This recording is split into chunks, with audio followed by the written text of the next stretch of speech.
Okay, everybody, as you can tell, YouTube did it to me yet again. I recorded a nice comment on Germany, and of course, YouTube cut me off. I don't know why this happens. It told me that it had recorded all 9.5 minutes, but when it got to the processing, obviously it cut off. But anyway, I was talking about any sort of recrudescence of fascism in Germany, at least in a public form, being very unlikely. The Germans just won't put up with it. That regime ruined their country. It stained the German people with this sort of world collective guilt. And the Germans are very, very sensitive to anything like that. So that's problem number one.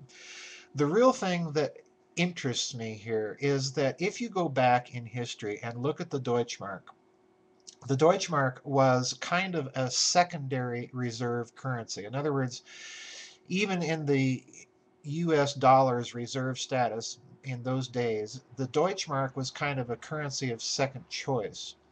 And as we all know, a reserve currency, if it's a world reserve currency, that tends to benefit the nation whose currency is selected as the reserve currency. Well, as we know, the dollar is in tatters. It's only being propped up, really, in my opinion, by the excessive use of American military force. If the Germans go to the Deutschmark and pull out of the Eurozone, this does not mean, in my opinion, that Germany is all of a sudden going to cease trading with the rest of Europe. That's absurd.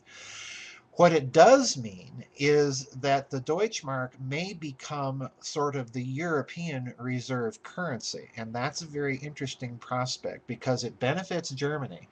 And in the long term, that would signal a German rapprochement, in my opinion, once again, with Russia and with China particularly. Germany would be sort of, in this case, in this scenario, the proxy for those two countries that want another reserve currency other than the dollar.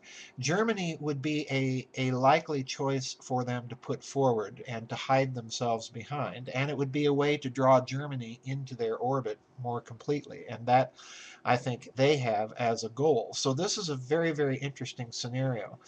If Germany withdraws from the euro, there's already even talk on the internet of a kind of a European civil war to force Germany back into the euro. In other words, they're even talking in some wild eyed circles, they're even talking about a European general war in order to force Germany back into the eurozone.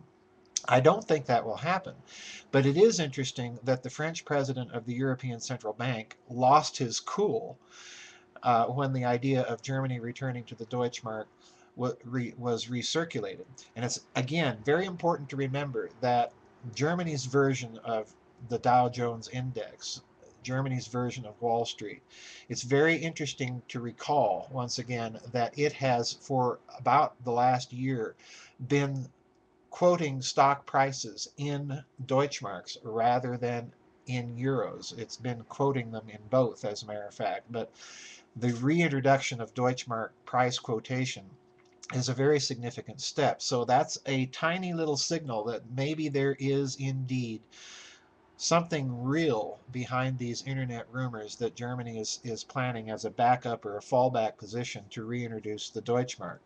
If that's the case, I think you're going to see, Germany's sitting in the catbird seat, and it's yet another one of those periods in history where Germany's decision on what it's going to do is going to affect all of us.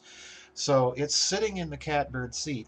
If it bails out yet again the Greeks and so on and so forth, this only increases the measure of German influence within the European Union. And by the same token, if they get out of the Eurozone and reintroduce the Deutschmark, it will quickly become a secondary reserve currency.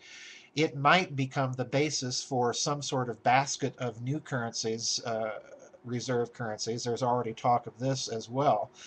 But the problem is, in that case, Germany becomes and benefits from having the reserve currency not only of Europe, but possibly for a great chunk of the rest of the world as well. So it's a country now that we have to watch very, very carefully to see what's going on. And also watch in connection with Russia and with China, and how the Germans and Chinese and Russians are going to structure their mutual relationships.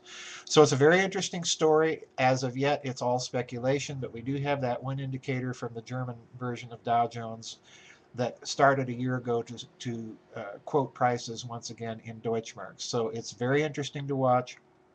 Keep it right here, folks, and we'll see you on the flip side. God bless everybody.